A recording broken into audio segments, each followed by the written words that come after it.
So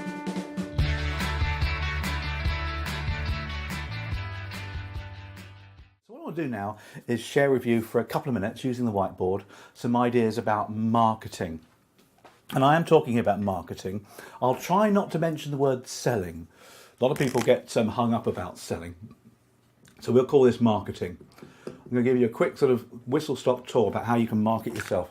So when you're fully qualified and you're out and about, then you've got some great ideas to help you along the way. Excuse me. Now, in the old days, we would give you a sales process. There you go. A sales process. Now, the sales process that we would train you in the old days, this is back in the 90s, included the first point, we used to call it prospecting or client acquisition, call it what you like. And that's absolute nonsense nowadays because it doesn't work nowadays. You can't force a sales process on a customer. So what we do now is we scrub that out and we have what's called a buying process or buying steps. And what we now do, because the customer is totally and utterly in control now, more than any before in history, and we know these things, the customer's in control, then we have to latch on to their way of buying.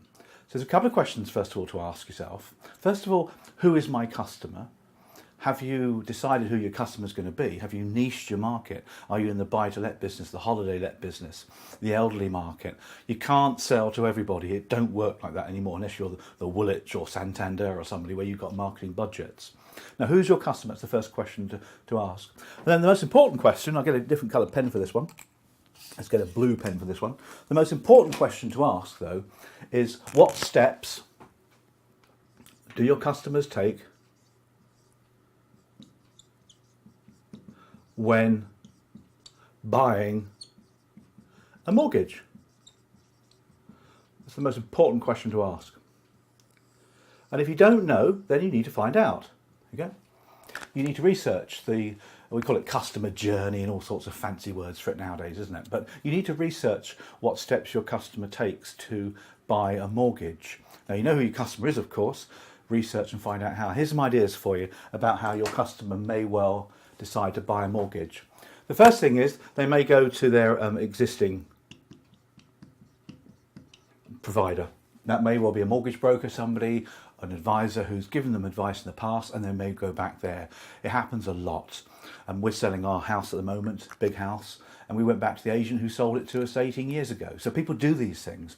Now, as a broker, therefore, you need to keep in touch with your customers somehow, some kind of mailing system, emailing system or whatever. Keep in touch because people will come back to you. Other things they might do, they might go online and they might research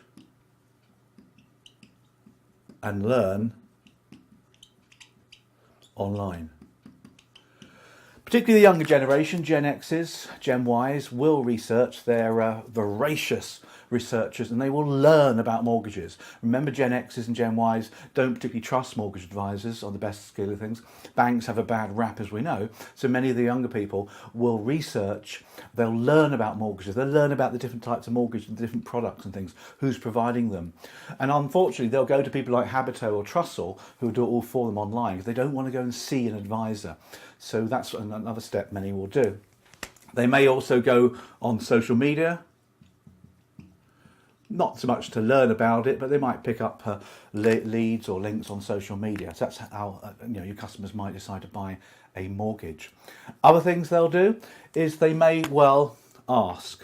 They might ask people in their network who they've used in the past. This is still a very important way in which people buy a mortgage. They might ask their network. Their network might be online, it might be on social media, Facebook, LinkedIn, whatever it is. People might ask online, who have you used for a mortgage provider? Who have you used as a broker? Many still ask face-to-face, particularly senior people. They always want recommendations from peers in their businesses as well. CEOs tend to operate in that way. So they may well ask, necessary for work as well. Some may respond to adverts, to ads, and that's fine. If you can afford an advertising budget, then go ahead and do it. Unfortunately, you've got the likes of First Direct, the Post Office, Woolwich, they've all got huge marketing budgets. And they advertise online, of course. You probably can't afford that if you're just starting off. So these different ways in which people do it. Bearing those in mind then, I've got some 5 methods in which people will use to buy property or buy mortgages. Let's take a look at how then you can get those people. It's really important. Now at the top here now, I'm going to talk about ways in which you can start to latch on to this buying steps. And I've got 7 methods for you to help you out here, and I'll squeeze them up at the front. The first one is you can buy leads. There you go. You can buy leads off the internet. There's companies that will sell you leads for protection advice, mortgage advice, whatever it is. £20, £50. You will buy that lead and then you will phone that person and you'll fix an appointment however you work. Remember, your sales process does come into it a little bit because you will contact them in order to go through your first step. Now, how do people buy leads? Well, they come from researching. People research, and many companies that have good Google juice will give people free PDF downloads, free reports, but they have to put their email address in there and stuff like that, or phone number, and that of course then gets sold to you when you buy the lead. I know many mortgage advisors, brokers who make a good business just by buying leads, phoning them up. They get very good, by the way, at making appointments, and you need to do that too.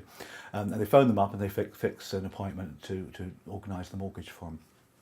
The second thing for you, and you really must do this, is you must have a referral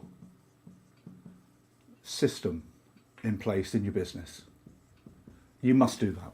Every single customer you sign up for a mortgage, you must obtain a referral from. And you don't do it at the end. Talk to me, buy my book, whatever it is. There's methods I can teach you to do that really well. So every customer needs to be referred to another customer, and that's the whole point behind it. But of course, you've got to have customers in the first place to do that. Make sure in your referral system you use LinkedIn. Make sure you've got a great profile on LinkedIn to start with, all your expertise, etc. And then use LinkedIn to generate referrals. Again, you've got to build up your LinkedIn clients to do that, of course, but it's a very effective way of doing things. Don't forget friends and family. Nothing wrong with that at all. Friends and family. I remember when I first got my job as a Prudential life assurance salesperson in the 80s, I contacted all my friends and family to see if they wanted life assurance and mortgages. It was those days we had contracting out of SERPs and we had the pension revolution, so there's plenty of business going on. But I got my first bunch of clients, if you like, from friends and family. Don't worry about that. It's a perfectly good thing to do. Number 4 is get good at inbound marketing. Now, inbound marketing is a phrase we use for getting good Google juice. You put stuff out into the internet. People, when they're researching, of course, for stuff, which they will find you, maybe find your articles, maybe find your blog, your YouTube channel. They might find your articles published in somebody else's website. You get good at online or inbound marketing. You've got to produce content. You've got to produce information that these researchers, these ferocious learners will enjoy. And if they like what they hear, they might contact you. They might not. And it's very time consuming to do a lot of inbound marketing. That's how I get all my business, by the way. Referral systems and inbound marketing is where I tend to rock. Now, when it comes to inbound marketing, don't forget your social media. Be active on social media. Your customers will be there as well, remember. So be active. They may find you on whichever is your choice of social media. That's a really important way of doing things as well. Don't forget to niche your expertise. You might not think that's a marketing gadget, but it is. If you niche your expertise, you get very good at a particular area, like lending to the elderly, for example. Then you will write and publish and do videos, podcasts, whatever. People will find you because they're doing niche search terms. So remember to niche your market. Not only know who your customers are, but know what market you're operating in. That's really important. A couple others for you. 6, get yourself an introduction system going. Link in with an estate agent, link in with an accountant, link in with anybody, any professional that you think can provide leads for you in order to give advice to that particular customer. Estate agents, of course, are the very popular ones. You'll get home movers and landlords, landlord associations.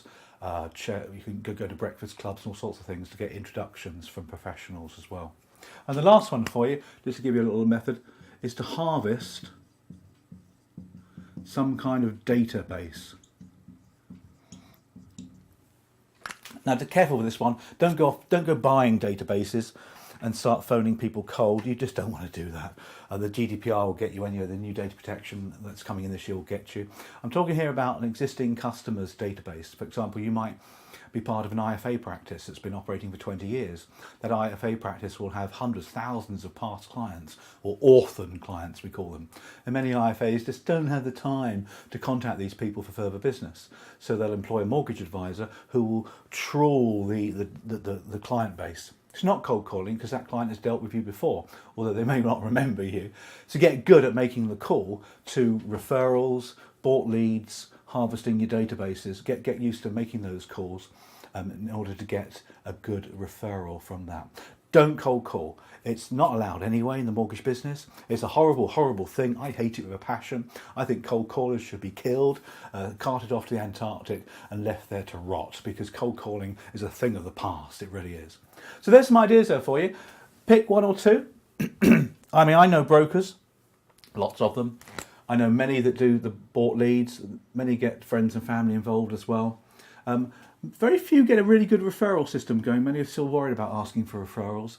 Social media, yeah, they do a bit of that. Inbound marketing, a little bit, but not much. Introductions, that works really well. And harvesting the database is a great way of working as well. So maybe that's giving you some ideas when you get yourself qualified. Because you'll get qualified and you'll get competent advisor status, but you ain't got no clients to see. You won't last very long. And that's obvious, really, is it? Welcome to the real world. Hope that's been useful.